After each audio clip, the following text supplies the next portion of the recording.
You ever open a group chat and your whole chest tightens before you even read the first message? Like, your thumb is hovering over the notification, and there's this weird moment where you already know what it says.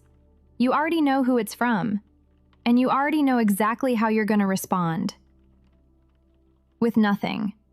Or like, the bare minimum.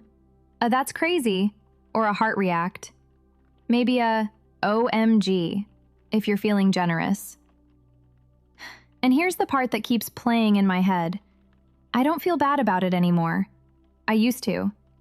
I used to feel this sinking thing in my stomach when I'd leave someone undelivered for 2 days. Now I just scroll past, like it's a post from a brand I forgot I followed. And I think, honestly, I think that scares me more than anything. Not that I'm pulling away, but that pulling away started to feel like peace. So here's what I've been telling myself. I've been telling myself I grew out of being the friend who overextends, that I finally learned how to protect my own energy, that I stopped giving advice nobody asked for. And like, on paper, that sounds mature. That sounds like growth. That sounds like something you'd screenshot and post on your story with a little sparkle emoji. But if I sit with it, and I mean really sit with it, that's not what happened. What happened is I looked at certain people in my life and I made a decision about them. Quietly, without telling them. I decided they weren't going to change. I decided their problems were permanent. I decided that my emotional investment was a waste. And then I just stayed. I stayed in the group chat. I stayed on their close friends list. I showed up to the birthday dinner. I liked the post. I sent the "miss you" text every 3 months like clockwork. But inside I had already left. And the reason I stayed isn't noble. It's not because I care too much to walk away. It's because walking away is loud. Walking away means a conversation I don't want to have.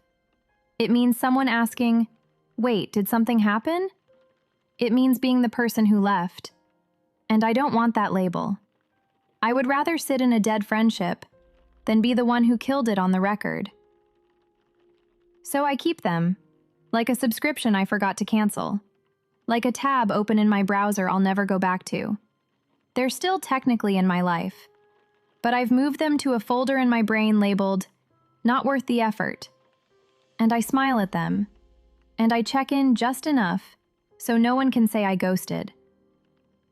That's not maturity. That's maintenance. That's keeping a friendship alive on life support, because I don't want to sign the paperwork to let it go. The story I tell myself is so clean. It's airtight. I've been workshopping it for months. It goes like this. I'm just at a different place in my life right now. Which, technically true. I'm doing my clinicals. I'm commuting. I'm home with my parents, trying to hold it together between my dad's energy and my brother using all the hot water, and my mom asking me if I've eaten 3 times before noon. My life is loud, and full, and exhausting. So when someone in my circle texts me about the same problem they had in September, the same exact situation, same person, same pattern, I feel this thing rise up in my chest. Not anger exactly, more like fatigue. Like I've literally already read this chapter, and I know how it ends, and I don't have the energy to pretend I don't. So I frame it as growth. I tell myself I've learned not to insert myself into other people's messes. I've learned that you can't help someone who doesn't want to be helped. And look, there's truth in that. I'm not saying there isn't. But the lie is in the motive. Because I'm not stepping back out of wisdom, I'm stepping back out of contempt. Somewhere along the way, I stopped seeing that person as someone who's struggling, and started seeing them as someone who refuses to get it together. I went from, "I hope they figure it out," to, "They're never going to figure it out." And once you make that shift in your head, everything changes. You stop reading their messages with empathy. You start reading them with this low-grade irritation like, again? Really? We're doing this again? And the cruelest part is, I still respond. I still say, I'm so sorry you're dealing with that. I still say, you deserve better. But I don't mean it. Not anymore.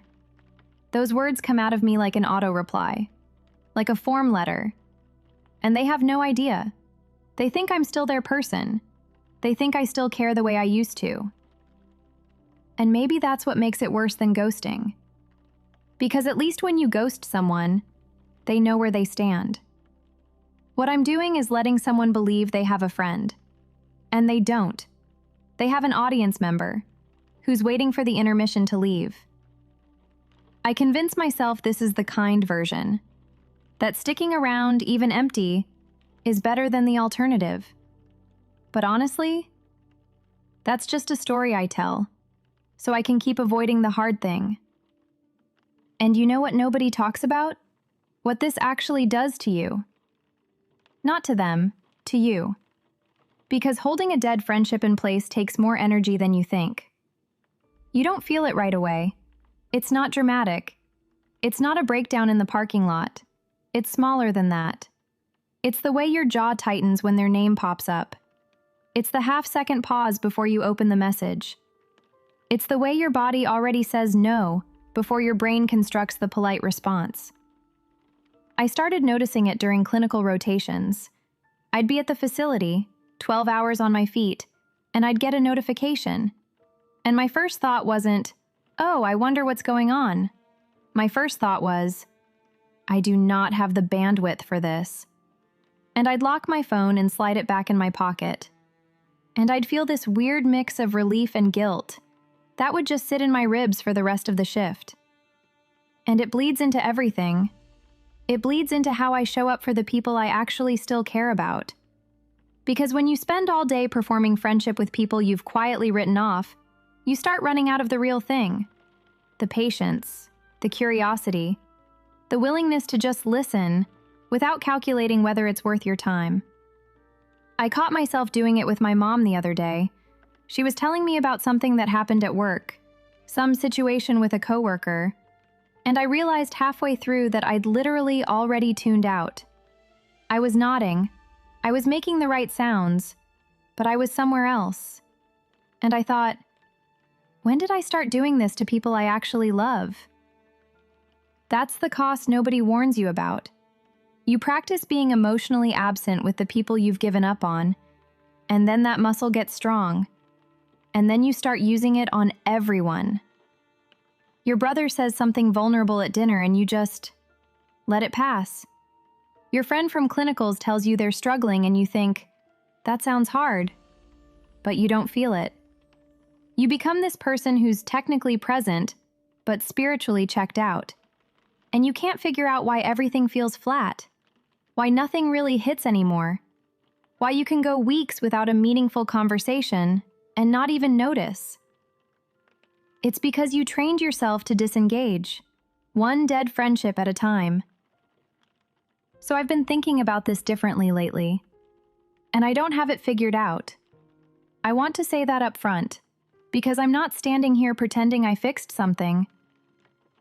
But here's what started to crack it open for me. I was in the car after a long clinical shift, scrolling through my messages, and I saw a name I hadn't responded to in like 11 days. And instead of doing my usual thing, the quick, hollow reply, I just stopped. And I asked myself a real question. Not, do I owe them a response? Not, what's the minimum I can do here? But, do I actually want this person in my life? Yes or no? And the answer was complicated. Because the truth is, I still love some of these people. I just don't like who I become around them. I don't like the person who nods along while their eyes are dead. I don't like the person who keeps showing up out of obligation and calls it loyalty. And I think the shift isn't about cutting people off. It's not some dramatic cleanup where you purge your contacts and post about it. The shift is just being honest with yourself about where you actually are, and then being honest with them. Which is terrifying, I know. Because saying, I don't have the capacity for this friendship right now, feels like the worst thing you could say to someone. But it's 1,000 times less cruel than staying and pretending, than letting someone pour into a connection that you already drained from your end. I think we've confused loyalty with endurance. We think being a good friend means staying, no matter what. But sometimes staying is the selfish act. Sometimes staying is just you avoiding the discomfort of an honest conversation, because it's easier to quietly divest than to say the real thing out loud. And the people in your life, the ones you actually have something left for, they deserve the version of you that hasn't been hollowed out by all the friendships you're just managing. If you've got someone in your phone right now, someone whose name makes your chest do that weird tightening thing, and you've been telling yourself you're just being mature about it, maybe sit with that for a second. Because there's a version of you that's still soft, that still knows how to care without performing it. And every day you spend pretending in a friendship you've already left, that version gets a little quieter. And one day you're gonna reach for it, for real, with someone who actually matters, and it's not gonna be there. That's the part that keeps me up.